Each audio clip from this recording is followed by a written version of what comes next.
नमस्कार an option पर एक बार फिर आप सबका स्वागत है।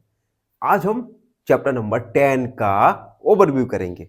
चैप्टर 10 के बारे में जानेंगे। चैप्टर 10 जिसका नाम है एक्सपोनेंट्स एंड पावर। आज की वीडियो में एक्सरसाइज 10.1 का ओवरव्यू करेंगे, जिसमें हम जानेंगे एक्सपोनेंट क्या होता है और कुछ एक्सपोनेंट्स के लॉज होते हैं, नियम होते हैं, उनके बारे में। सबसे पहले exponent. N exponent shows how many times a number या base is multiplied by itself। Exponent बताता है कि कितने बार एक नंबर का मल्टीप्लाई किया गया है। एक एग्जांपल के द्वारा समझते हैं, जैसे 3 का पावर 4। इट मीन्स जो 3 है ये एक नंबर है जिसे हम बेस भी मान सकते हैं। एक्सपोनेंट 4 है, इट मीन्स 3 का जो मल्टीप्लाई है वो 4 टाइम्स किया गया है, जो आएगा 81। यहां पर आप देख सकते हैं जो 3 है ये बेस होता है और एक्सपोनेंट या पावर ये होता है 4। ठीक है, तो हम कह सकते हैं 3 का पावर 4 या 3 एक्सपोनेंट 4। ठीक है, अब आते हैं कुछ लॉज ऑफ एक्सपोनेंट के बारे में। हम कुछ नियम पढ़ेंगे एक्सपोनेंट के बारे में। पहला नियम जिसे हम प्रोडक्ट लॉ कहते हैं, इसमें क्या होता है, जो बेस होता है बेस सेम होता है। एक फॉर्मूला मान लो, जैसे a का पावर m मल्टीप्लाई a का पावर n। आप देख सकते हैं a और a दोनों जगह सेम है, यानी बेस सेम है और पावर इसकी अलग अलग है। तो क्या करते हैं, हम a और पावर को हम ऐड कर देंगे। एक एग्जाम्पल के द्वारा समझो, जैसे 5 का पावर 2 मल्टीप्लाई 5 का पावर 1। तो हम बेस को सेम रखेंगे और पावर को ऐड कर देंगे, यानी 5 का पावर 3। अगला क्वोशंट लॉ, इसमें क्या करते हैं, सबसे पहले तो बेस सेम होना चाहिए। जैसे a का पावर m अपॉन a का power n, base a same है और पावर अलग अलग है। तो हम a का पावर m माइनस 1, यानी पावर को हम सब्ट्रैक्ट कर देते हैं। इसका भी एग्जांपल देखो, 5 का पावर 4 अपॉन 5 का पावर 3। बेस सेम है तो हमने बेस को लिखा एंड 4 माइनस 3 यानी 5 का पावर 1। ठीक है, अगला पावर ऑफ ए पावर। अगर क्या हो, अगर किसी पावर का भी पावर लगा हो, जैसे a का पावर m और फिर पूरे का पावर n, इसे हम लिख सकते हैं a और पावर का मल्टीप्लाई कर देंगे। इसका भी एग्जांपल देख लो, जैसे 2 का पावर 3 का पावर 2। तो बेस हमने लिख दिया 3 मल्टीप्लाई 2 यानी 2 का पावर 6। ऐसे बहुत सारे क्वेश्चंस हम एक्सरसाइज 10.1 में सॉल्व करने वाले हैं, तो कोई टेंशन लेने की जरूरत नहीं है। अगला देखो, पावर ऑफ ए क्वोशंट।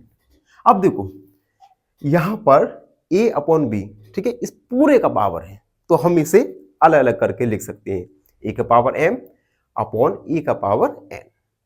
ठीक है, अब हम पढ़ेंगे अब हम पढ़ने वाले हैं नेगेटिव एक्सपोनेंट के बारे में। अभी तक जितने भी हमने एक्सपोनेंट के बारे में पढ़ा, उनके लॉस पढ़े, इन सभी में जो एक्सपोनेंट था वो एक पॉजिटिव था। लेकिन क्या हो अगर एक्सपोनेंट एक नेगेटिव नंबर हो? Negative exponent represent reciprocal. अगर देखो एक नेगेटिव रेसिप्रोकल है तो हम क्या करेंगे, इसका रेसिप्रोकल कर देंगे। जैसे a का पावर माइनस m, हमने क्या किया, इसका रेसिप्रोकल कर दिया 1 अपॉन a का पावर m। तो जो पावर था, एक्सपोनेंट था, ये पॉजिटिव बदल गया।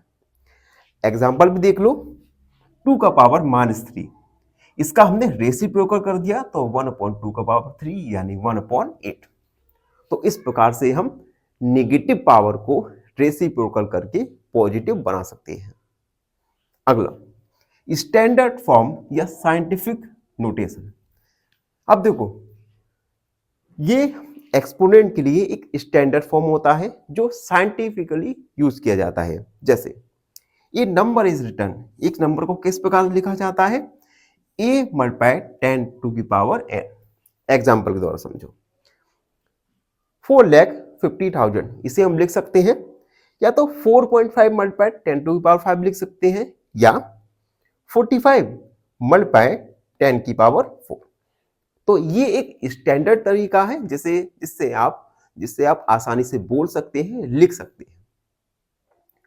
तो ये हमने ओवरव्यू में जाना। अभी तक हम ओवरव्यू में जान चुके हैं एक्सपोनेंट के बारे में, लॉज ऑफ एक्सपोनेंट के बारे में, नेगेटिव एक्सपोनेंट के बारे में और स्टैंडर्ड या साइंटिफिक नोटेशन के बारे में।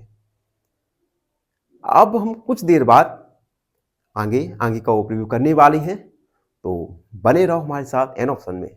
देखो, अभी हमने एक्सपोनेंट, पावर ऑफ एक्सपोनेंट के बारे में जाना। आगे हम वीडियो में जानेंगे comparison of very large and very small number.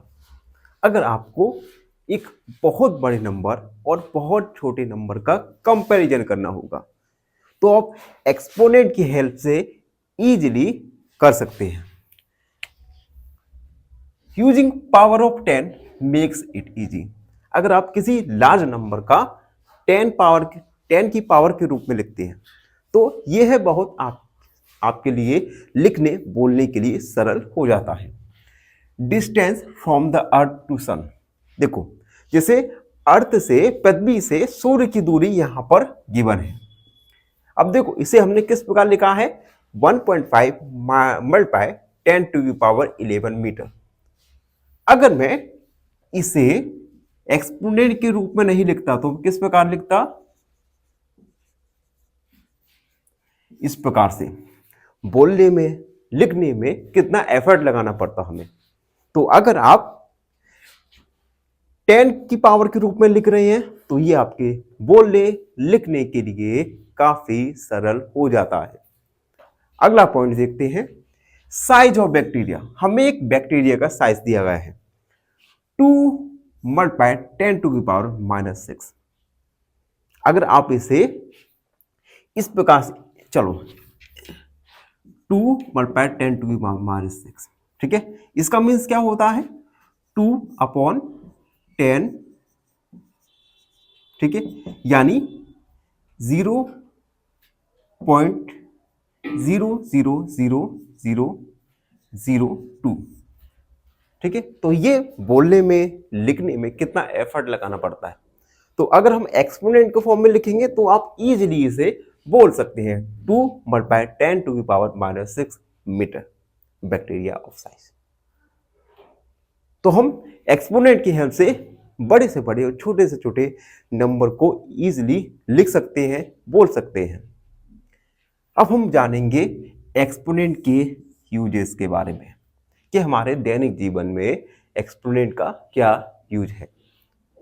पहला यूज देखो, साइंटिफिक कैलकुलेशन। अगर आप एक साइंटिफिक कैलकुलेशन कर रहे हैं, साइंटिफिक कैलकुलेशन मतलब अगर मैंने कहा कि अर्थ से सन के बीच का डिस्टेंस फाइंड करना है, तो ये जो डिस्टेंस है ये साइंटिफिक पर्पस के लिए होती है, तो साइंटिफिक कैलकुलेशन होती है। तो हम साइंटिफिक कैलकुलेशन के लिए एक्सपोनेंट का यूज करते हैं।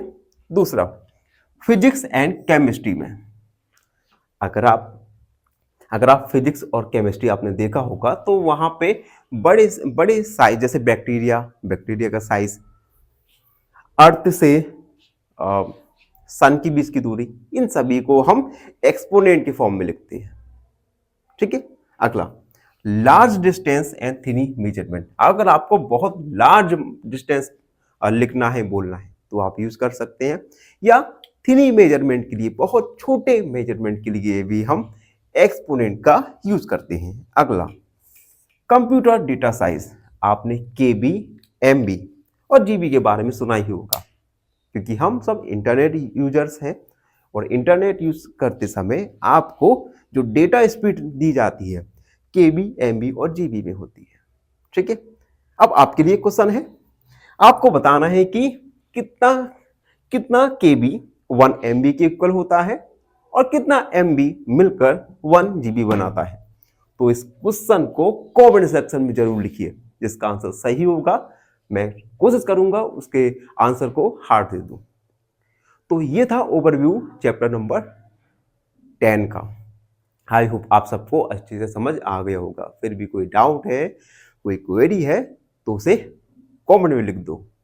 धन्यवाद, हमेशा प्रसन्न रहे।